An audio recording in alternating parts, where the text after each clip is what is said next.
আসসালামু আলাইকুম। নতুন ভিডিওতে আপনাকে স্বাগতম। হ্যালো বন্ধুরা, আপনারা যে ক্যাপসিকামটা দেখতেছেন, এটার এত স্বাদ। আপনি চাইলে আপনার বিভিন্ন ফলের মতো আপনি চাইলে এটাকে খেতে পারবেন। আপনার পাশের দোকানে যদি ক্যাপসিকাম যদি থাকে, তাহলে আপনি এটা সালাদ হিসেবে ব্যবহার করতে পারেন। এই ক্যাপসিকাম আপনার সালাদের দ্বিগুণ স্বাদ বাড়িয়ে দিবে।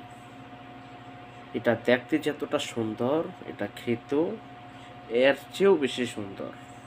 যারা ক্যাপসিকাম না চিনেন তারা হয়তো ভাববেন এটা মরিচ। হয়তো অনেকে ভাববেন এটা এটা ঝাল হবে।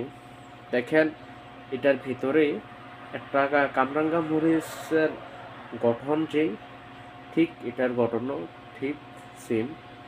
কামরাঙ্গা মরিচের মতোই ভিতরে আপনার মরিচের আছে।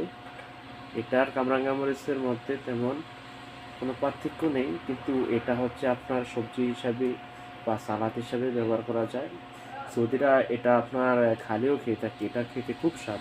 যদি আপনার পাশের দোকানে যদি ক্যাপসিকাম থাকে, তাহলে অবশ্যই আপনি সালাদ হিসেবে ব্যবহার করবেন। ধন্যবাদ। যদি ভিডিওটি ভালো লাগে, অবশ্যই সাবস্ক্রাইব করবেন, ফলো করে পাশে থাকবেন।